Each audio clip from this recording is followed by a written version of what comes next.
A paz do Senhor, meus amados irmãos, que bênção de Deus estar aqui mais uma vez com os irmãos para a gravação de mais uma pré-aula da Escola Bíblica Dominical. Hoje, queridos, muito felizes, né, na presença do Senhor Jesus, e tenho por certo que o Senhor continuará falando ao nosso coração através dessas lições bíblicas maravilhosas.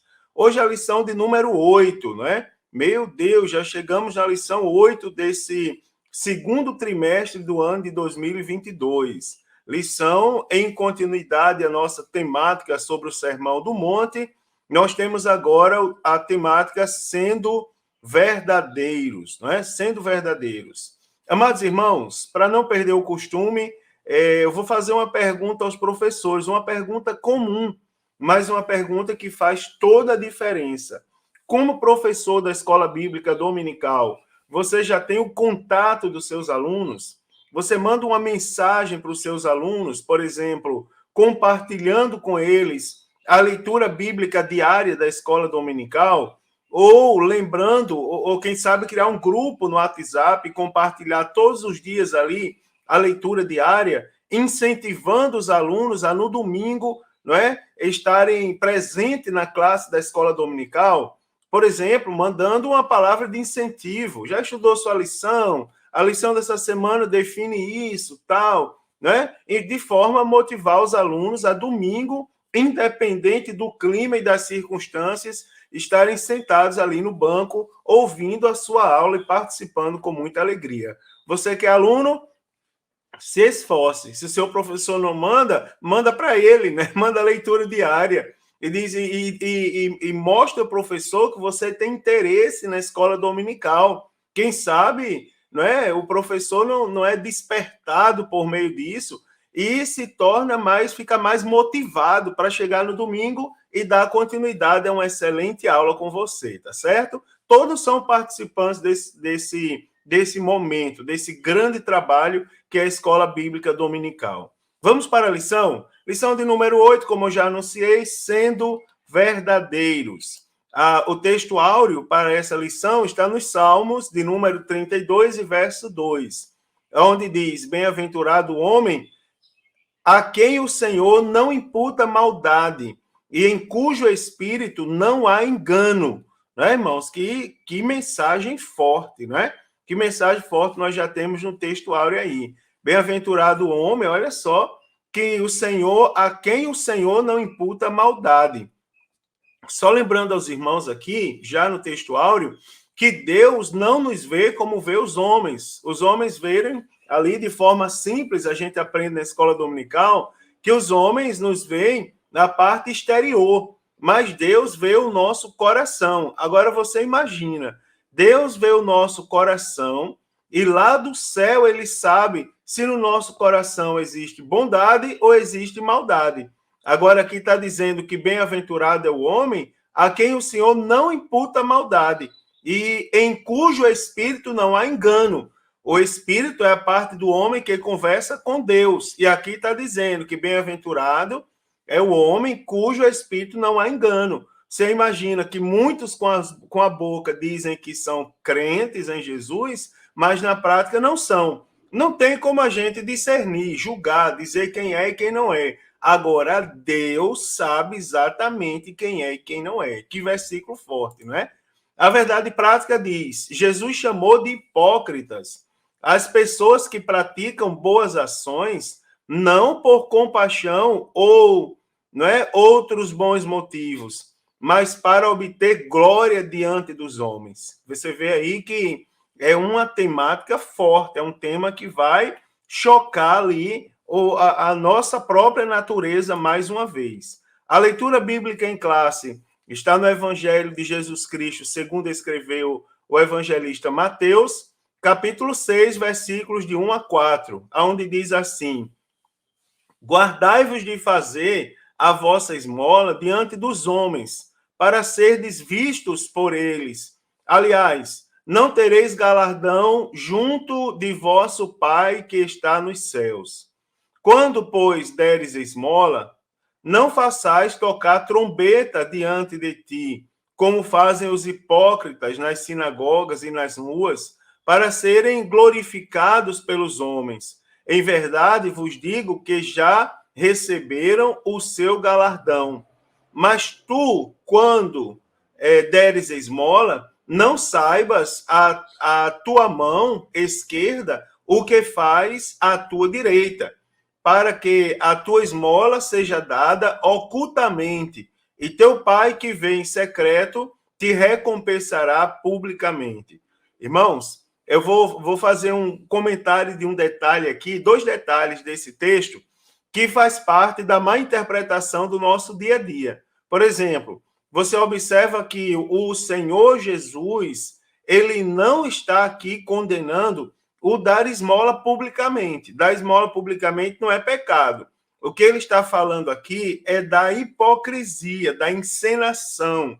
E quando a gente definir hipocrisia daqui a pouco, os irmãos vão entender que o Senhor Jesus está falando é de um coração que não é transformado. Né? Jesus está chamando a atenção que determinadas coisas do reino, aliás, as coisas do reino devem ser feitas por um coração transformado, por um coração moldado, caráter moldado de acordo com a sua palavra, e não para ser visto pelos homens.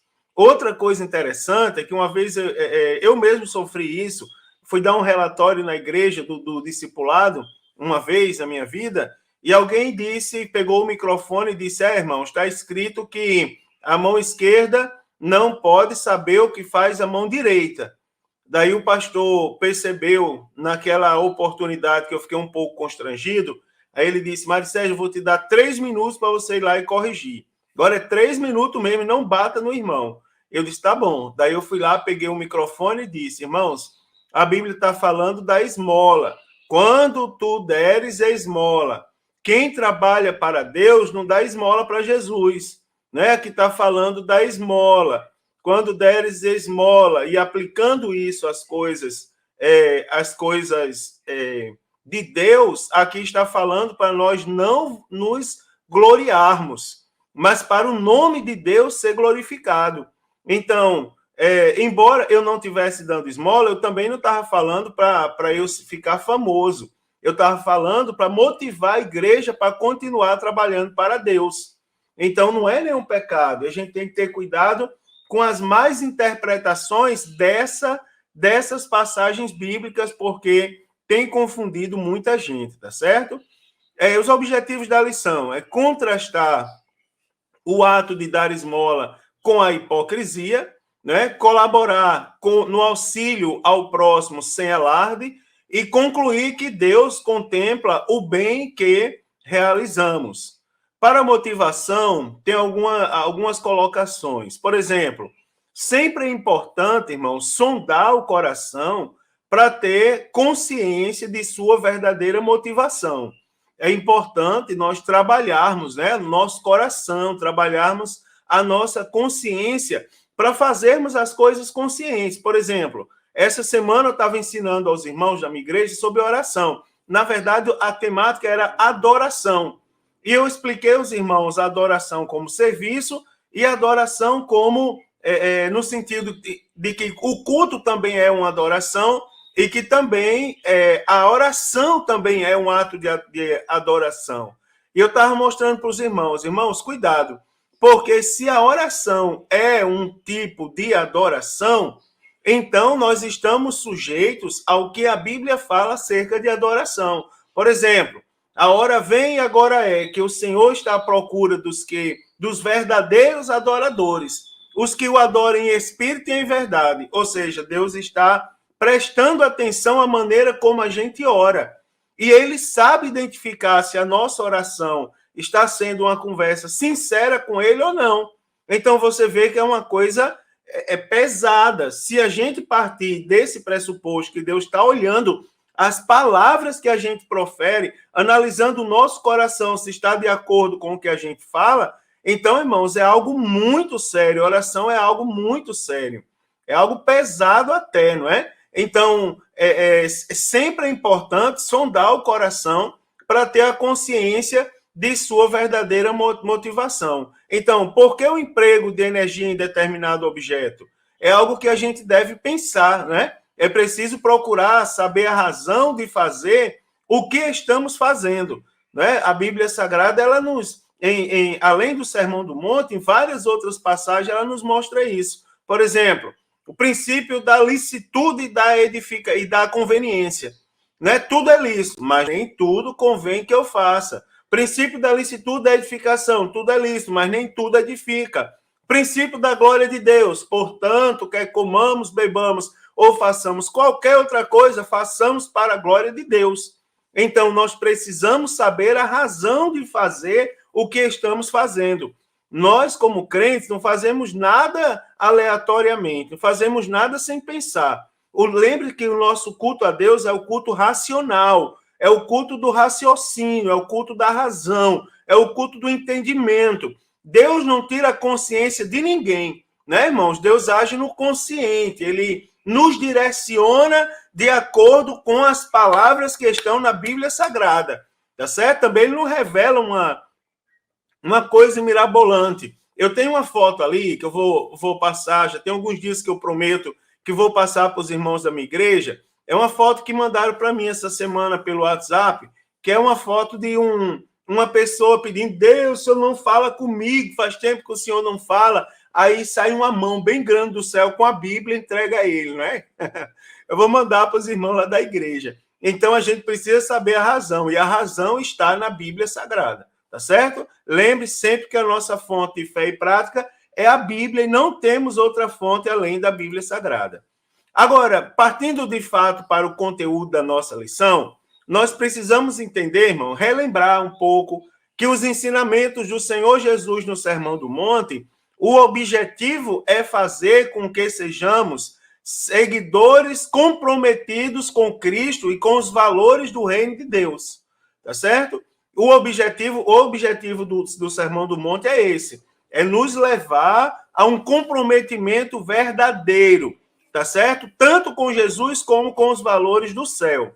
Então, observando as pessoas que vivem dessa maneira, então, os que vivem os valores, tá certo? Uma consequência de quem vive os valores é buscar sempre ser aprovado por Deus, e não aplaudido pelos homens, tá certo, irmãos? Isso aqui é uma coisa que, nos dias atuais, está em evidência, não é, irmãos? Nem indiscutivelmente, procurar ser aplaudido para os homens, até igrejas, tá certo? Para o aperto no coração, porque eu não gosto de falar de igreja, não, falo mal das coisas do mundo, mas infelizmente até igreja tem surgido hoje em dia, não é para Deus ser glorificado, é para um grupo de pessoas ou uma pessoa em específica ser destaque naquela igreja. Não é a igreja do Senhor, é a igreja de fulano de tal, né? É a igreja de cicrano. Então a gente tem que ter cuidado para ser aprovado por Deus e não aplaudido pelos homens simplesmente, irmãos.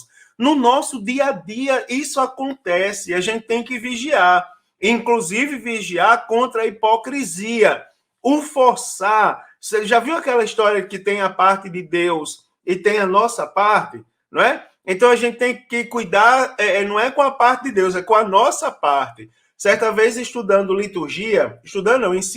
sobre liturgia, no curso de teologia, aí eu disse assim aos irmãos, alguém me perguntou qual é o grande problema, na sua opinião, acerca da liturgia das igrejas do Brasil. Eu disse, o problema da liturgia da igreja brasileira é ter se transformado numa liturgia brasileira. Esse é o grande problema, porque se a liturgia é bíblica, ela não tem nenhum problema, não é? Se o culto é bíblico, não tem nenhum problema, Deus é glorificado. Infelizmente, quando a gente regionaliza, né, quando a gente individualiza, personaliza, ou qualquer outra palavra desse tipo, a glória sai de Deus, e aí entra em cena a hipocrisia, entra em cena o aplauso para homens e coisa desse tipo. Então, nessa lição, eu quero mostrar para os irmãos que Deus condena a hipocrisia de pessoas que praticam boas ações, não é? e que praticam essas ações não por compaixão ou outros bons motivos, mas que praticam para ter glória diante dos homens. Então, eu quero mostrar sobre a necessidade de sermos verdadeiros súditos do reino, tá certo? Em intenções e ações. Também eu quero destacar com os irmãos os erros e perigos da falsa espiritualidade que foi combatida pelo Senhor Jesus no Sermão do Monte, e também ressaltar as características da autêntica espiritualidade evidenciada pelo discípulo de Cristo e a sua devida recompensa. Tá certo? Então, temos muita coisa para falar nesse dia de hoje. Primeiro, o ato de dar esmolas e a hipocrisia. Preste atenção que o primeiro ponto fala do erro da falsa espiritualidade. Chegamos num ponto do Sermão do Monte, onde o Senhor Jesus ele adverte contra a hipocrisia. Eu vou já definir hipocrisia juntamente com os irmãos. Mas o Senhor Jesus adverte contra... Eu já posso adiantar para os irmãos que a hipocrisia está no sentido da encenação, da atuação que busca méritos próprios, tá certo? Então, o Senhor Jesus, ele adverte contra a hipocrisia nas três principais atitudes religiosas do judaísmo, que eram o dar esmolas, o orar e o jejuar, tá certo? Então, para o judeu, a esmola era um dos mais sagrados de todos os deveres religiosos. Não é? Para alguns dos judeus, dar esmola e ser justo eram uma e a mesma coisa. Agora, no Sermão do Monte, Jesus ele vai mais uma vez deixar claro, não é, que ele não espera dos súditos do reino de Deus atos puramente externos, sem essência, desprovidos da verdadeira adoração, atos que são marcados pela hipocrisia, tá certo? Ou seja, Jesus nos chama a atenção e nós devemos vigiar contra o perigo da falsa espiritualidade, daquilo de tentar parecer ser o que nós não somos, né, irmão? Isso aí é um perigo terrível, tá certo? E Jesus nos chama a atenção acerca disso. Agora, eu quero falar para os irmãos um pouco sobre a definição da palavra hipocrisia.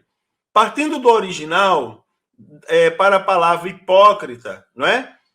A palavra para hipócrita significa alguém que interpreta um papel, ou seja, um personagem em uma obra teatral. Você observa que coisa terrível quando a pessoa é chamada de hipócrita, né? Ou seja, uma pessoa que está ali e você observa que quem chamou de hipócrita não foi eu, não foi o autor da lição, foi o próprio Jesus na palavra. Ele disse assim: não sejais como os hipócritas. Você observa que Jesus estava vendo que alguém estava interpretando um papel. Alguém estava ali deixando parecer como um personagem de uma obra teatral. Então, o uso dessa palavra no Evangelho, segundo escreveu o evangelista Mateus, caracteriza, irmãos, o hipócrita como uma pessoa cujos atos pretendem impressionar os observadores. É aquilo que eu estava falando, o foco é tirado de Deus. Ele está ali para desvirtuar completamente o foco de Jesus. E é interessante, porque tem pessoas que fazem isso de forma intencional. Tem pessoas que fazem isso para sair na foto. Agora, tem outras que fazem até de forma inconsciente. Então, o foco na questão do hipócrita está nos enfeites e não nas questões centrais da fé, não é? E cuja conversa espiritual geralmente esconde motivos corruptos. Então, em Mateus 6, o hipócrita ele está em contraste com a pessoa de fé, tá certo? Porque uma pessoa de fé ela não precisa estar falando que ela é uma pessoa de fé. Porque geralmente o relacionamento com Deus é algo secreto. Aquela pessoa ora, aquela pessoa busca, aquela pessoa lê a palavra de Deus, tá certo? Ela está em comunhão com Deus. E se ela está em comunhão com Deus, ela não precisa interpretar para as pessoas perceberem, observarem que ela está em comunhão com Deus. Eu gosto, irmãos, de E vocês observam que eu não moro no Sul, vai fazer 8 anos agora, mas eu não tenho, tomo cuidado de não ser um intérprete. Por exemplo, eu tenho uma certa resistência, e quem me escuta falar ainda sabe que eu moro no Nordeste. Eu não prego cultura. Eu não estou no Sul pregando cultura. Eu moro no Sul e eu sou um ministro do Evangelho, eu prego o Evangelho. Agora, eu tomo cuidado de ser eu, tá certo? Eu não interpreto, né? Eu não maqueio. Inclusive, a minha maneira de falar, a minha maneira de pregar, é uma maneira que quem me via pregar como jovem na igreja, não é? Ainda me escuta pregar hoje e diz: meu, o Mário não mudou, não é? Ele prega da mesma maneira. As expressões são as mesmas, né, irmãos? Porque essa lição fala isso com a gente. Eu não imito ninguém, eu prego o evangelho, tá certo? Então, o grande desejo do hipócrita é sempre o de aparecer exteriormente. Mas o problema é que o lado interno, ou seja, a verdadeira natureza da pessoa de natureza hipócrita, não é revelado. Então, ninguém sabe o que há no íntimo do ser humano. Só Jesus sabe, isso aqui é interessante. Só Jesus que conhece a natureza humana é quem nos conhece por dentro e por fora, e principalmente por dentro. Um alerta a todos nós é que o cristão que deseja vencer a hipocrisia, ele tem que ter seu coração preenchido pelo amor de Jesus Cristo, tá certo? Então, com esse amor real no coração, não há como o cristão praticar uma coisa e interiormente ele ser outra coisa. Se nós temos o verdadeiro amor de Cristo em nosso coração, então exatamente aquilo que nós somos internamente, vai ser exteriorizado na nossa vida. As pessoas vão ver. Nós não precisamos de interpretação. Então, do grego, né, hipócrites é a palavra grega que representa essa pessoa que interpreta num palco.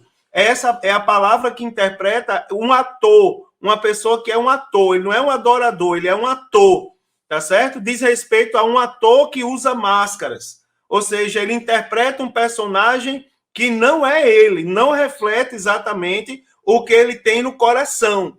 Então, esse termo, ele adquiriu um significado de responder sobre um palco, interpretar um papel, atuar. Infelizmente, nós temos pessoas que estão interpretando, que estão atuando, não é? Eles não estão sendo servos de Deus, eles estão ali no momento de atuação. Jesus, quando chamou a atenção acerca dos hipócritas, que ele chamou, não é? Se referindo aos fariseus daquela época, ele disse, é como se ele dissesse, eles não estão ali para adorar a Deus, eles estão ali para interpretar um personagem que não é eles.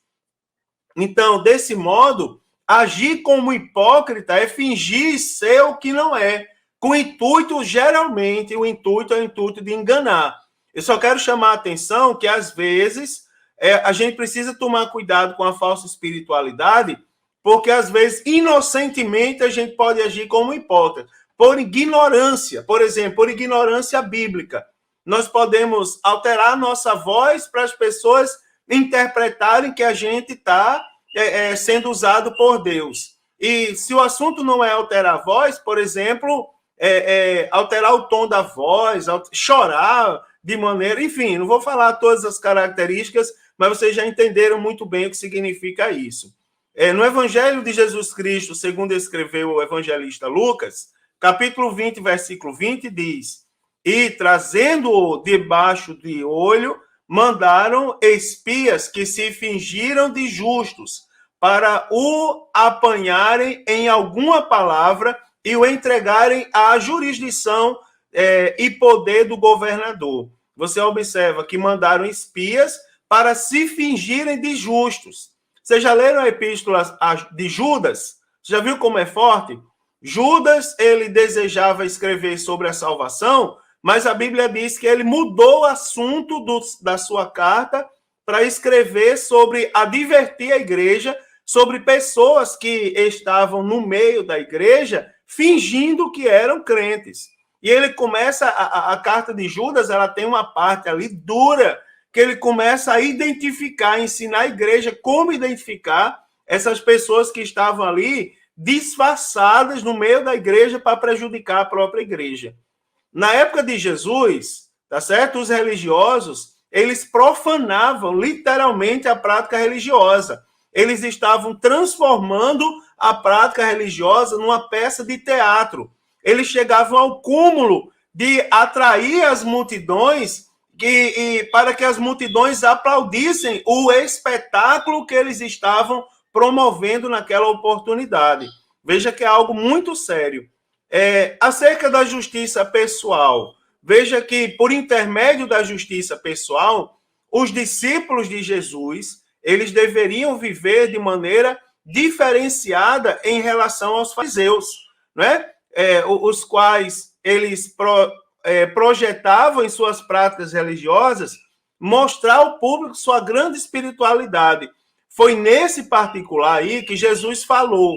Ele disse: guardai-vos de fazer a vossa esmola diante dos homens, para ser visto por eles. Aliás, não tereis galardão junto de vosso Pai que está nos céus.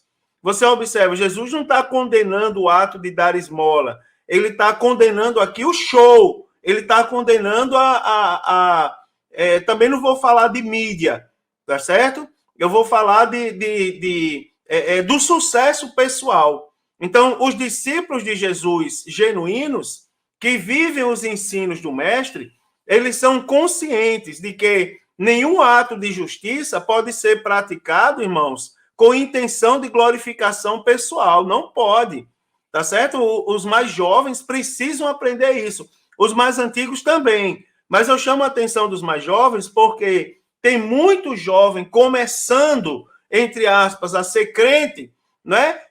Com vistas no sucesso pessoal, né, irmão? Isso aí é notório, né? É notório, é verdade. Não vou falar das características para não parecer que eu estou me dirigindo diretamente a alguma pessoa, mas a gente tem características comuns de quem quer fazer sucesso. Uma vez eu dirigi uma igreja e um rapaz falou comigo e disse assim: pastor, eu nunca tive oportunidade na igreja, mas Deus tem colocado uma palavra no meu coração. Se eu não me dá a oportunidade para eu falar domingo, para eu dar uma saudação, eu disse: claro, filho, você vai falar domingo, né? Vai falar o que Deus colocou no seu coração, você vai falar. É uma passagem bíblica, ele disse, é um versículo que Deus me deu e eu creio que é para eu compartilhar com a igreja.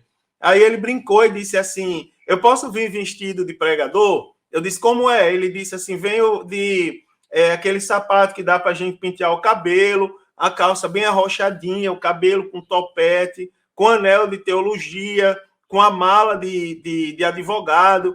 Então, ele descreveu alguns itens ali que, segundo ele, era indispensável no pacote da hipocrisia. Não estou dizendo que pregador é hipócrita. Eu estou falando dos personagens que são criados. A gente pode falar, não é só de pregador, pessoas que se tentam parecer extremamente espirituais, porque supostamente passam horas e horas e horas na presença de Deus, pessoas que abrem a boca para dizer que jejuaram 40 dias, como Jesus jejuou 40 dias, né? E por causa disso tem poder para dar murro na cara de determinados personagens. Então, assim, várias situações eu estou falando de fé e não de pessoas, tá certo? Mas práticas da fé, que se a gente não tomar cuidado, vem para a nossa vida também.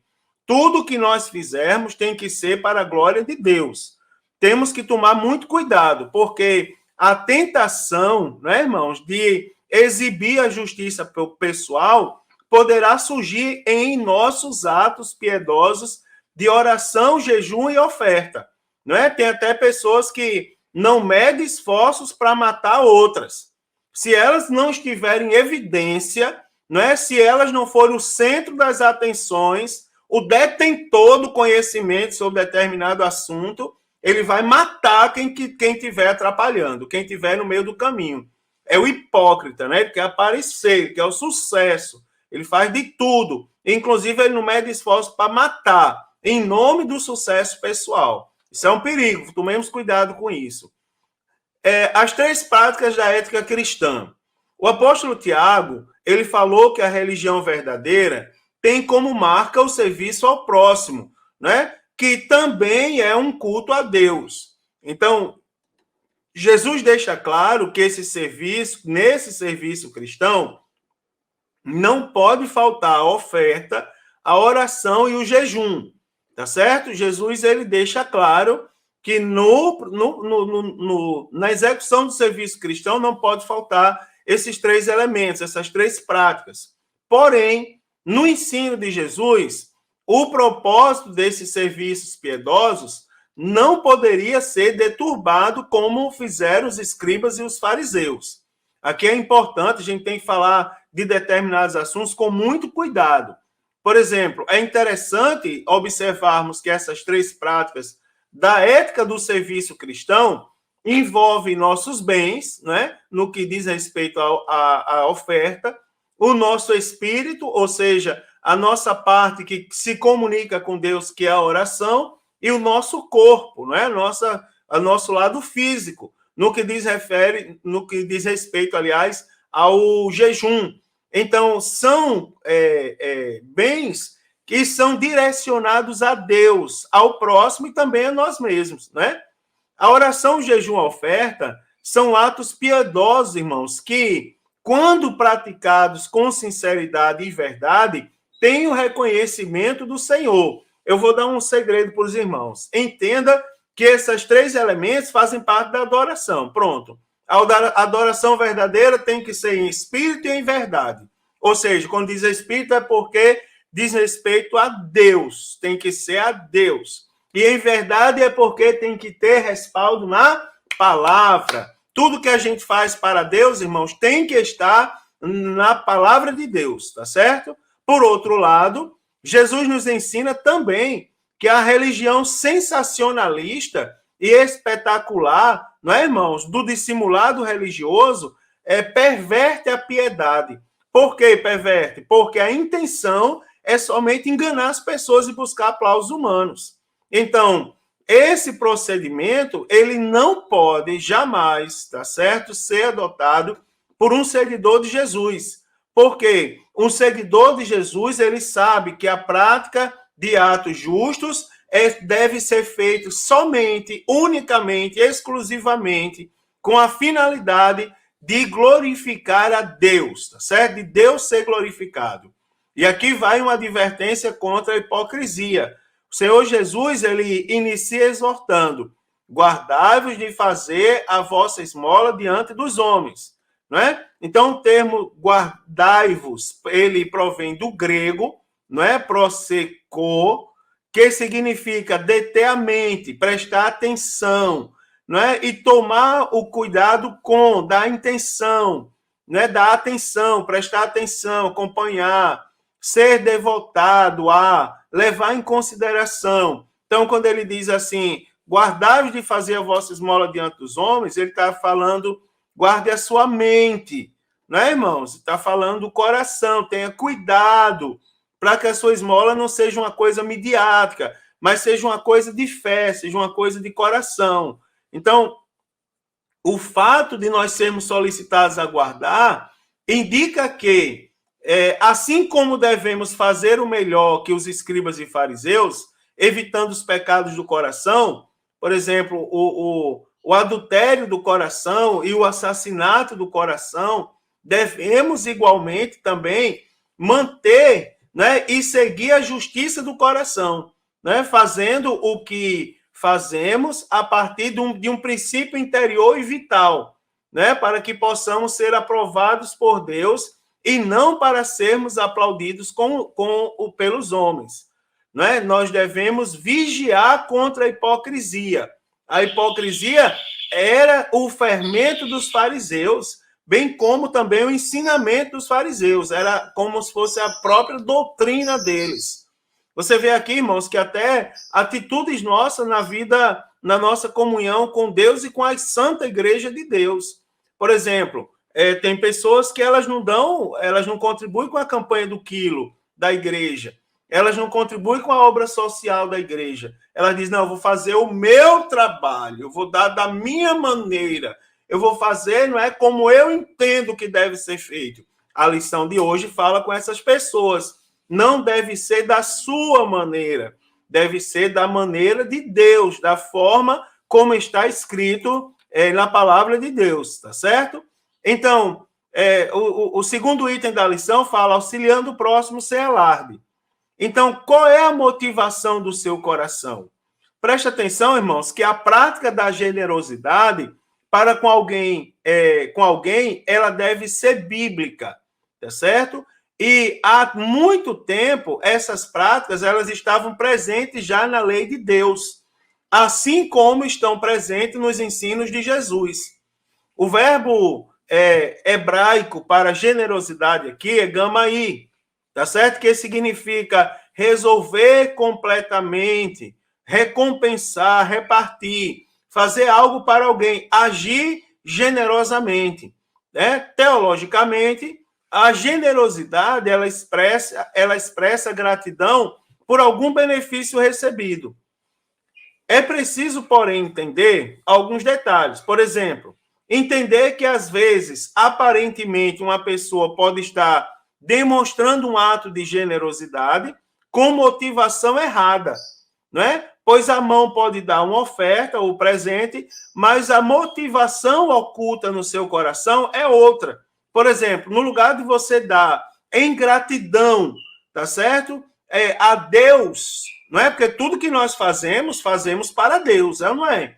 A nossa motivação é Deus. Eu vou fazer em gratidão a Deus. Por exemplo, eu citei há pouco tempo atrás a campanha do quilo, não é? Então, a gente, quando participa da campanha do quilo, ajuda o irmão, a gente não está, não é? Opa, eu dei para usar a mídia me fotografar. Não. Você deu em gratidão a Deus. Deus me deu. E Deus me deu condições de compartilhar com pessoas que estão precisando. Tem uma pessoa aqui na igreja, na igreja que eu dirijo, que ela é espetacular. É uma pessoa, ela não é de nacionalidade brasileira. E ela recebeu uma ajuda social da igreja, e uma coisa me chamou a atenção, que ela sentou no chão e começou a tirar as coisas de dentro da sacola, e eu disse, mas por que vocês estão fazendo isso? Não, é porque tem coisas aqui que nós não comemos, nós não consumimos, e a gente quer devolver para a igreja. Não, leve para casa e entregue aos seus amigos, compartilhe com os seus. Não. É porque tanto a pessoa que dá, ela dá em gratidão a Deus, como a pessoa que recebe tem que ser grata. Aquilo me chamou a atenção, uma coisa muito bonita. Se não serve para mim, eu vou deixar na igreja, daí o pastor coloca junto com a ajuda que vai para outra pessoa que goste. Porque eu não vou receber para sair daqui farto, eu vou receber o que me serve, porque eu estou fazendo para a glória de Deus. Aquilo ali é bonito, irmão. É o coração, não é? O coração é transformado. É a pessoa que faz, não é? E a motivação está correta, porque ela está fazendo para Deus. Você observa, o crente deve buscar ser sincero na contribuição, fazendo isso na íntima satisfação da sua mente e no Espírito de Cristo, porque ele sabe que a motivação do seu coração, quando ele estende as mãos para dar. A gente tem que tomar cuidado para a gente não ser enganado pelas tentações. Vou dar para aparecer, vou dar para o meu nome, não é? Não. Dê para Deus ser glorificado. Por isso que Deus deixou a igreja. Porque se nós somos parte da igreja, determinadas ações, quando nós praticamos, por exemplo, a obra social, ela não é para a glória minha, ela é para a glória de Deus. E na igreja, quem aparece na igreja é quem, irmãos? É Deus, é o nome de Deus, tá certo? É a obra do Senhor, é o céu que está em evidência. Então, o que buscamos quando auxiliamos o próximo? Então, os discípulos de Cristo, ele não busca se promover quando se dispõe a ser generoso para com o próximo, nem tem interesse de chamar a atenção de ninguém. Todavia, a beneficência e generosidade são atos piedosos praticados como partes essenciais da religião pura para com Deus, que é cuidar dos órfãos e viúvas, tomando Cristo como maior exemplo, o qual andou por todas as partes fazendo bem. Então, agir dessa maneira, ter essa motivação no coração, é sinal de que realmente o Evangelho de Cristo influencia em nossa vida. Jesus adverte a respeito de qualquer um que comece a agir em busca de receber louvores dos outros, ou transforme atos piedosos em atos profanos. O que age dessa maneira sempre será visto por Jesus como um hipócrita. E aqui é onde está o maior perigo, irmãos. É a maneira como Jesus está nos vendo. Guarde isso aí tem que trabalhar no nosso coração nessa lição. Como é que Jesus está me vendo? Jesus está me vendo como um ator, como uma pessoa que interpreta um papel, como um hipócrita? Ou ele está me vendo como um verdadeiro adorador, como um cidadão genuíno do reino dos céus? Então, a nossa religiosidade nunca deve ser para o orgulho pessoal. O orgulho pessoal que eu estou dizendo é o seguinte: não deve ser para que nós sejamos exaltados. Lembre-se que o orgulho ele tem os seus significados, não é? O orgulho ele pode ser aquele no sentido de soberba, de prepotência. Esse é o que Deus reprova. Por exemplo, é sempre importante trazer os significados dessas palavras. Quando a gente olha, Jesus não, a gente olha para um filho e diz assim: eu tenho orgulho de ser seu pai. Ou quando o filho olha para a gente e diz: eu tenho orgulho de ser seu filho, ele não está nos desprezando, ele está expressando um sentimento de profunda alegria. Então, nós devemos ter orgulho de ser crente, tá certo? No sentido de alegria, no sentido de ter um regozijo na alma, tá certo? De ter o nosso nome escrito no livro da vida. Agora, no sentido de soberba, de prepotência, no sentido de querer fazer sucesso, é um perigo. E no sentido de desprezar os outros, nem se fala. Porque procedendo dessa maneira, nós estamos nos equiparando aos fariseus. E aí eu quero lembrar novamente, quem viu os fariseus não foi a gente. Quem viu os fariseus dando esmola, ou fazendo jejum e desfigurando o rosto lá, era o que a gente via. Agora, quem sabia o que estava no coração e a verdadeira intenção era Jesus. Jesus deixou claro que a nossa justiça deve sempre ultrapassar dos fariseus. E que, se não for dessa maneira, olhe a sentença como é séria. Nós não temos parte com o reino de Deus. Tá certo, irmãos? Então, qual era a maneira de ofertar segundo Jesus?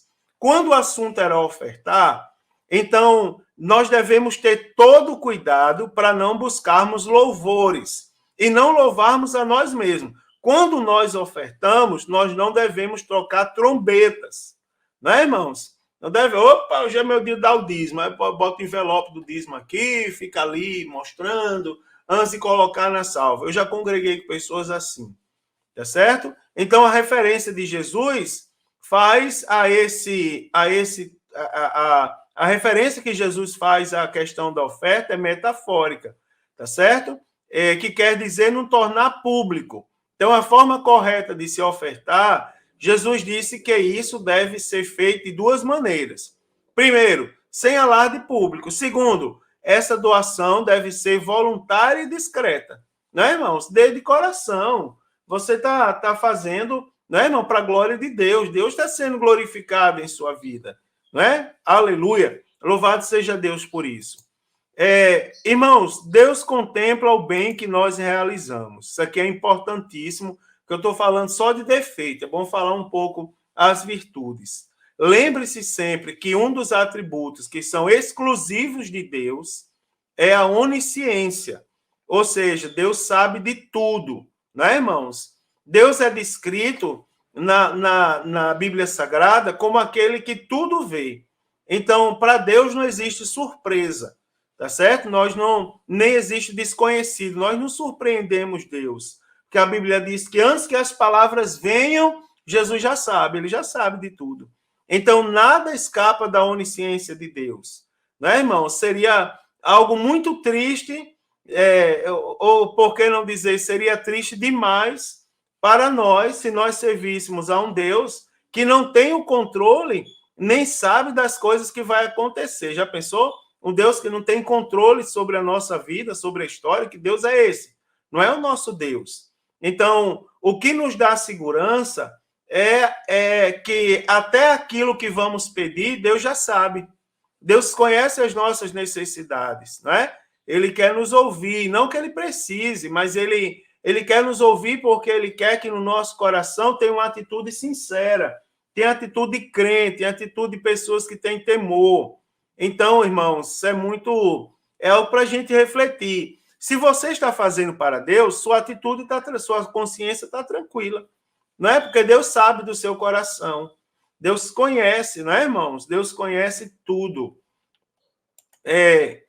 O Deus que tudo vê é o Deus também que recompensa, não é? Isso aqui é onde vem a bênção, não é? Nosso Deus contempla tudo, né? Em especial o bem que nós fazemos. Na carta aos Hebreus, Deus diz assim: não é injusto, Deus não é injusto para se esquecer da nossa obra e do trabalho da caridade que foi mostrado para com o seu nome. Então, você observa, Deus não é injusto, irmão, ele é justo, ele vê, ele sabe o bem que nós fazemos. Agora, quando os homens aplaudem qualquer ação feita por outros homens, eles não conhecem a causa ou o motivo que os impeliu a tal ação, pois eles veem somente aquilo que é manifestado exteriormente. Isso aqui não é, eu não estou falando que a gente não pode mais aplaudir, elogiar, não estou dizendo isso. Eu estou dizendo que nós vemos o que está diante dos nossos olhos. Quando a gente aplaude alguém, a gente vê, alguém vai lá e prega bem. É pecado chegar para a pessoa e dizer: parabéns, irmão, grande mensagem. Pecado fazer isso? Não, não é pecado, não. Tá certo? Alguém passou num concurso público. É pecado ir lá? Ou seja, alguém fez um grande benefício pela obra de Deus. E eu vou lá elogiar aquela pessoa. Eu estou pecando fazendo isso? Não, não estou pecando, não. Tá certo, irmão? Não estou, não. Agora, o que a Bíblia está falando é que o que nós fazemos exteriormente deve refletir o que está interiormente, que é o que nosso Deus vê. Ele vê o que está no coração, tá certo? Deus não necessita que a gente demonstre exteriormente, não é, alguma coisa para chamar a sua atenção. Ele não precisa disso, porque ele vê o nosso coração. Não estou dizendo também que nós não devemos demonstrar. Eu estou falando da falsa espiritualidade, porque aqui vai abrir um leque aí para uma polêmica, né? Por exemplo, tem assunto mais polêmico na igreja que os usos e costumes? Na igreja? Não tem. Alguém vai dizer: pronto, eu vou andar de qualquer maneira, vou falar qualquer coisa, que Deus conhece o meu coração. Não estou dizendo isso. Eu não estou dizendo que você deve andar de qualquer maneira, que o seu exterior não importa. Não, a Bíblia diz que a boca fala do que o coração está cheio. O que eu estou falando é da falsa interpretação. Eu não estou falando que você não deve ser, que é pecado você ser, que é hipocrisia você ser. Eu estou dizendo que é hipocrisia você interpretar, você parecer ser o que não é, tá certo? E aqui não abre leque também para a pessoa ser errada. Eu vou ser errado porque eu sou assim mesmo? Não, aqui eu não estou dizendo isso. Eu estou dizendo que os súditos do reino de Deus, eles devem agir de maneira correta, eles devem ter o coração transformado. Jesus está chamando a atenção dos seus discípulos. Ele está dizendo: ó, a referência de vocês não deve ser os fariseus, porque eles são intérpretes, são atores. Vocês devem olhar para mim, porque eu busco que vocês tenham o caráter do reino, vocês sejam transformados interiormente. Né, irmãos? Que é muito bonito. Quando um crente procura fazer alguma coisa apenas para que as outras pessoas vejam, ele está desprezando os ensinos de Cristo, né, irmãos? Que especificamente afirmou que nada deve ser feito para receber aplausos. Não é? Ademais, ainda age como se Deus não estivesse atento a tudo que ele faz. Então, os verdadeiros servos de Deus são conscientes de que quem recompensa é Deus. Por isso, eles praticam suas obras no anonimato, em secreto. Eles praticam por amor de Deus. Esse anonimato aqui também não é aquele, irmãos, de eu vou ajudar. Aí eu vou lá escondido. Deixa eu ver se tem alguém olhando aqui em minha volta, antes de eu contribuir ali com a obra social, com a campanha do quilo. Se tiver alguém vendo, eu vou me esconder. Me esconde aí, bota um bigode em mim aqui, um chapéu ali, uma capa preta cobrindo assim minha vista, para ninguém ver que sou eu. Não é esse secreto. O secreto de Deus, irmão, é aquilo que está no nosso coração. Porque o que está no coração somente Deus contempla. Tá certo? Então, o salvo em Cristo, ele deve lembrar de que Deus irá recompensar cada um conforme ou segundo o seu procedimento. Então, é sempre bom fazer o bem. Tá certo? Lembrando que aquele que sabe fazer o bem não faz, ele também está pecando, né? Aquele que sabe fazer o bem e não faz, a Bíblia diz, lá na carta a Tiago, capítulo 4, versículo 17, que está pecando. Agora, irmãos, eu quero falar para vocês sobre alguns perigos. Por exemplo, os perigos da falsa espiritualidade. Então, um dos perigos, o exibicionismo. Não é? Aqui preste atenção, que não é o tema do assunto, não é? Ou o tema do assunto, o tema da lição, não é falar, exortar acerca disso. Então, o exibicionismo diz respeito para ser visto pelos homens. Como nós já falamos aqui, os irmãos já compreenderam, o termo hipócrita, conforme eu falei aqui, refere-se à pessoa que faz boas obras só por aparência, mas não por compaixão. Então, é aquela situação de que as suas ações podem ser boas, mas seus motivos são maus. Então, embora os discípulos devam ser vistos praticando boas obras, eles não devem fazer com o objetivo de ser vistos. Tá certo? O apóstolo Tiago, ele fala, não é, irmãos? Ele diz, olha, aquele que sabe fazer o bem e não faz, ele peca. Mas ele também diz assim, a fé sem obras, ela é morta. Então, as nossas obras precisam ser vistas, até porque nós estudamos nessa lição que nós somos sal da terra e luz do mundo. Agora, o objetivo não é ser visto, tá certo? O objetivo é que Deus seja glorificado. Então, temos que ter cuidado com o exibicionismo. Cuidado também com a vanglória. Né? Nesse ensino dessa lição, fica muito claro, irmãos, que os súditos do reino não devem realizar as boas obras por glória pessoal, e sim com o objetivo de que Deus seja glorificado. Não é? A autoglorificação é um erro extremamente terrível, não é, para quem quer viver a ética do reino dos céus. Por quê? Porque a vanglória traz a glória para si. A vanglória é glorificar a si próprio.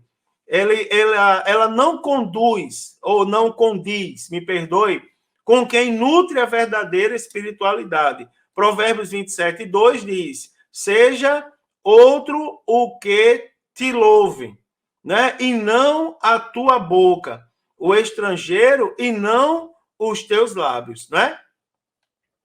A recompensa também, um perigo da falsa espiritualidade é que a recompensa é puramente terrena, né? Ou seja, para receber o galardão dos homens. Então, veja que foge o objetivo da espiritualidade, que é a nossa adoração voltada para o céu.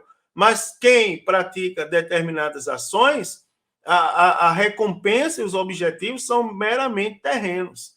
Então, tal como Jesus entendia, né, não pode duvidar-se que esta forma hipócrita de agir, ou seja, agir com intenções meramente terrenas, tem em si certo tipo de recompensa. 3 vezes Jesus repete a mesma frase. Em verdade vos digo que já receberam a recompensa. Jesus, né, ele quer dizer o seguinte, ó, se você der esmolas para demonstrar a sua generosidade, você vai obter a admiração de seus semelhantes. Mas isso é tudo que você receberá como recompensa, não é? Então, a força plena da afirmação de Jesus é que aquele que almeja e obtém o louvor dos homens dá virtualmente um recibo totalmente pago. Tá certo? O recibo está totalmente pago. Já recebeu o galardão na terra. Então, não haverá nenhum outro galardão por ele no céu.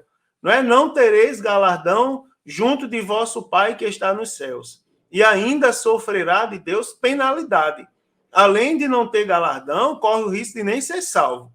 Né? Porque só vai passar pela perda e ganho de galardão quem for levado na primeira fase da segunda vinda, quem tiver no arrebatamento. Quem não tiver, irmãos, meu Deus do céu, vai ter que lutar para ir na segunda leva, ou então ser condenado, tá certo? O negócio é muito sério e a gente tem que ter cuidado com isso. Para concluir, eu quero falar sobre as características da verdadeira espiritualidade. Primeiro, a verdadeira espiritualidade exerce a justiça de forma correta.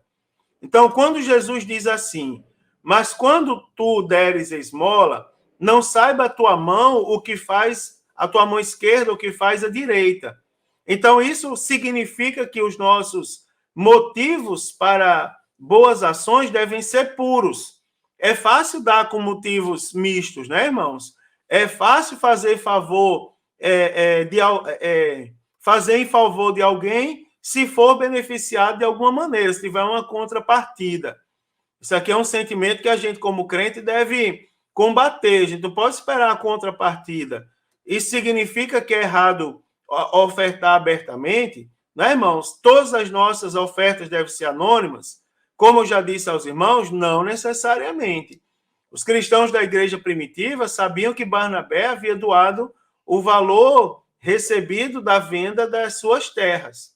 Então, quando os membros da igreja colocavam seu dinheiro aos pés dos apóstolos, eles não faziam em segredo. Aqui fica muito claro, né, irmãos, que a diferença está na motivação interior, está na maneira, está em exercer a justiça do reino de forma correta. E aí nós temos o contraste, não é? Do caso de Barnabé, que trouxe sua oferta e colocou nos pés dos apóstolos, e Ananias e Safira, não é? Que tentaram usar a sua oferta para mostrar aos outros uma espiritualidade que eles não tinham, não é? Que eles não possuíam. O resultado foi la muerte, não é, irmãos? Morreram. E a gente tem que ter cuidado com isso. Também a verdadeira justiça, ela exerce pela motivação correta. Dar esmola aos pobres, orar, jejuar, eram disciplinas importantes ao judaísmo. Então, Jesus não condenou essas práticas, e fique bem claro isso. Não é, irmão? Jesus advertiu que era preciso ter uma atitude interior e correta ao realizar essas práticas. Então, os fariseus, eles usavam as esmolas como forma de obter o favor de Deus e a atenção dos homens, que eram motivações erradas. Então, não há oferta, por mais generosa que seja, capaz de comprar a salvação, irmãos. Não é? Pois a salvação é um presente de Deus. E a Bíblia é tão perfeita que ela diz assim, vocês são salvos pela graça. Né? E a maneira para vocês alcançarem a graça é a fé. Não vem de obras, irmãos, para que ninguém se glorie. Jesus diz que devemos revisar os motivos quanto à generosidade, né, quanto à oração e quanto ao jejum. Nós devemos revisar os motivos. Veja como a Bíblia age de maneira perfeita. Essas atitudes não devem ser motivadas, novamente vou repetir, pela popularidade, pelo aplauso vazio da multidão, que para muitos enche, né, irmãos? Mas, na verdade, é vazio. Vocês, quando chegam em casa, não levam nada daquilo. Então, como crentes, nós devemos procurar agradar a Deus, não é? E desejarmos fervorosamente a aprovação de Deus. Certamente vamos receber recompensa do céu. Então, exerce a verdadeira espiritualidade, ela exerce a justiça com o propósito certo. Então, aqui, irmãos, eu quero usar um termo forte, é tolice. Viver em função do reconhecimento humano, né? Pois a glória do homem não dura muito tempo. Olha, 1 Pedro 1,24 diz, porque toda a carne é como erva, e toda a glória do homem como a flor da erva. Secou-se a erva e caiu sua flor. Pronto. Não é? Olha que coisa interessante. A carne é como erva, e a glória é como flor da erva. Né? Secou a erva, caiu a flor. Pronto, acabou. E aí? O que importa, irmão, é a glória e o louvor de Deus, tá certo? Porque isso dura para sempre. É muito fácil dar reconhecimento, dar por reconhecimento e louvor, né? Para nos assegurar que nossos motivos não são egoístas, nós devemos realizar nossas boas obras de maneira quieta, silenciosa, sem esperar boa recompensa. Faça sem esperar retorno, tá certo? Nunca tire do seu coração, aliás, nunca não, tire do seu coração, literalmente, tirar do coração o sentimento meritório, né? Aquele negócio, eu fiz, agora eu mereço. Não, você fez para a glória de Deus, irmão. Então, e tenha certeza, porque tem um negócio, né? Por exemplo, eu vou falar um negócio para vocês. Eu já dirigi algumas igrejas. Das igrejas que eu dirigi, em cada igreja tem uma pessoa que ela se apega com você. No dia do seu aniversário, ela manda mensagem, ela sempre está orando por você. Mas isso é 1%, 99% não lembra mais. Mas se a pessoa não está preparada para ser pastor, por exemplo, vai viver uma vida de lamentação. Ninguém lembra mais de mim, acabou a minha popularidade. Era todo mundo vivia em minha volta. Mas eu não fiz, irmão, para isso. Eu não estou fazendo, eu não sou pastor para ser popular. As pessoas, elas têm um carinho pelo pastor porque é o pastor, é o guia espiritual, é o anjo de Deus que Deus colocou por determinado período para guiar o seu povo. Ele deve ser reconhecido, seguido, ouvido, respeitado, mas ele não deve ser idolatrado. Né, irmãos? O único que dura para sempre é Deus. Pegue a sua igreja e olhe em volta da sua igreja. Quantos não passaram e não deram lágrimas e não oraram para que a sua igreja estivesse de pé? Porque você tivesse a oportunidade de ter uma lição bíblica na sua mão para ministrar. Muitos irmãos. Agora o nome deles é lembrado, talvez alguém lembre, tá certo? Mas não estou dizendo que a gente deve ser ingrato, que a gente não deve honrar as pessoas. Eu estou dizendo que a motivação quando fazemos para Deus não é um sentimento meritório, é o sentimento de que Deus seja glorificado. Então, Jesus não disse para que ninguém não visse, que a gente não podia deixar ninguém ver nossas boas obras, né? Ele disse, ele mesmo falou, resplandeça a vossa luz diante dos homens, para que vejam as vossas boas obras e glorifiquem ao Pai. Ele está falando, o que Jesus está advertindo é acerca da glória. A glória é de Deus e a glória não é sua. Tá certo? As obras devem ser vistas. Nós somos luz, nós somos sal. Nós somos salvos em Cristo. Agora, a motivação deve ser a glória de Deus. A verdadeira espiritualidade não exerce a misericórdia por ostentação.